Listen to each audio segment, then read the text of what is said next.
Stainless steel की railing खरीदने से पहले हो जाइए सावधान, नहीं तो इसी तरीके से हो जाएगा सारा पैसा बर्बाद। जी हाँ दोस्तों, आप यहाँ पर देख सकते हैं कि स्टेनलेस स्टील की रेलिंग ये सोचकर लगवाई गई थी कि पूरी उम्र कुछ इस तरीके से एकदम चमकदार बनी रहेगी। लेकिन मटेरियल देते समय ज़्यादा मुनाफा कमाने के चक्कर में दुकानदार ने ऐसी चालाकी की कि 1 साल के अंदर पूरी की पूरी रेलिंग का आप देख सकते हैं कि कलर पूरी तरह से उड़ गया, जबकि ऐसा नहीं होना चाहिए था। अगर ये अच्छी क्वालिटी का होता तो कुछ इस तरीके से सालों साल, कम से कम 10 साल जरूर से ज़रूर इसमें चमक बरकरार रहती। चलिए इस वीडियो में हम आपको 5 पॉइंट बताते हैं जो कि स्टेनलेस स्टील रेलिंग लेने से पहले ज़रूर चेक करना चाहिए। यदि आप चेक नहीं करेंगे तो इसी भाई की तरह पछताएंगे। फर्स्ट पॉइंट की बात करें तो स्टेनलेस स्टील की रेलिंग लेते समय आपको ये सुनिश्चित करना है कि जो रेलिंग आप ले रहे हैं उसको आप कहाँ पर लगाएंगे। जैसे घर के अंदर लगाएंगे या फिर घर के बाहर लगाएंगे, यानी कि ऐसी जगह पर लगाएंगे जहाँ पर सनलाइट और इसके साथ साथ बारिश का पानी पड़ेगा। तो यदि आप घर के बाहर कुछ इस तरीके से स्टेनलेस स्टील की रेलिंग लगाने वाले हो जहाँ पर सूर्य की रोशनी भी पड़े और इसके साथ साथ बारिश का पानी पड़े, तो उस सिचुएशन में आपको वहाँ पर 304 ग्रेड की स्टील का उपयोग करना चाहिए। आप देख सकते हैं कि मार्केट में कुछ इस तरीके से 304 ग्रेड स्टेनलेस स्टील आता है और इसका उपयोग घर के बाहर की रेलिंग में किया जाता है जहाँ पर डायरेक्ट सनलाइट पड़े और इसके साथ साथ बारिश का पानी पड़े। और सेकेंड रेलिंग की बात करें तो आप देख सकते हैं कि कुछ इस तरीके से 202 ग्रेड की रेलिंग आती है और इसका उपयोग घर के अंदर की रेलिंग बनाने के लिए किया जाता है जहां पर सनलाइट और बारिश का पानी ना पड़े। तो ऐसी जगह के लिए 202 ग्रेड की स्टील की रेलिंग का उपयोग किया जाता है। 202 ग्रेड की जो रेलिंग है वो 304 ग्रेड की रेलिंग के मुकाबले काफ़ी सस्ती आती है। यदि हम रेट की बात करें तो 202 ग्रेड की रेलिंग जो है वो आपको 550 रुपये फीट के हिसाब से मिल जाती है।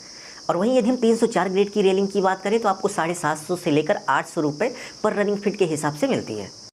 तो यहाँ पर यही गलती हुई, जब हम लोग रेलिंग लेने जाते हैं तो दुकानदार से बोलते हैं कि भाई कुछ पैसे कम करो, तो उस सिचुएशन में दुकानदार जो है वो 100-150 कम कर देता है और कम करने के बाद घर के बाहर की भी रेलिंग में 202 ग्रेड लगा देता है, जिसका दुष्परिणाम ये होता है कि जब 202 ग्रेड की रेलिंग पर धूप और बारिश का पानी पड़ेगा तो उस सिचुएशन में उसका कलर कुछ इस तरीके से डल हो जाएगा, यानी कि उसकी चमक चली जाती है। तो अगली बार जब भी आप रेलिंग लगवाइए तो दुकानदार से ये बोलिएगा कि भाई हमें घर की बाहर की रेलिंग में 304 ग्रेड की रेलिंग चाहिए और 304 ग्रेड में जो आप कम करना चाहते हैं उसमें कम करिए।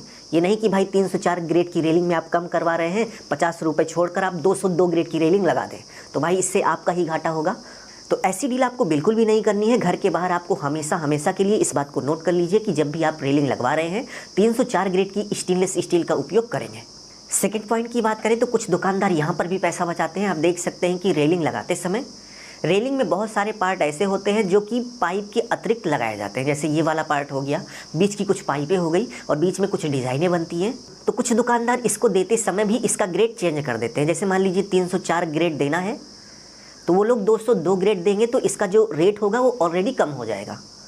तो यहाँ पर भी दुकानदार पैसा बचा लेते हैं। तो इसलिए स्टेनलेस स्टील की रेलिंग लेते समय अपने दुकानदार से बोलिएगा कि रेलिंग के अतिरिक्त जो पार्ट वगैरह लगते हैं, जैसे ये वाले और ये वाले, इसका भी ग्रेड सेम होना चाहिए, नहीं तो इसका भी ग्रेड जो है वो 304 से कम नहीं होना चाहिए यदि आप घर के बाहर लगवा रहे हैं।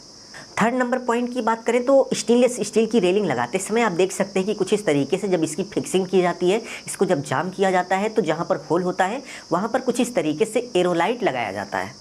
तो जिस समय ये काम चल रहा हो उस समय अच्छे से वहाँ पर एक आदमी को खड़ा कर दीजिएगा यदि आपके पास टाइम नहीं है, और यदि टाइम है तो आप खुद खड़े हो जाइएगा और अच्छे से एरोलाइट लगवाइएगा। यदि आप अच्छे से एरोलाइट नहीं लगवाएंगे तो थोड़े समय बाद आपकी जो रेलिंग है वो थोड़ा सा मूवमेंट करने लगेगी, यानी कि हिलने डुलने लगेगी।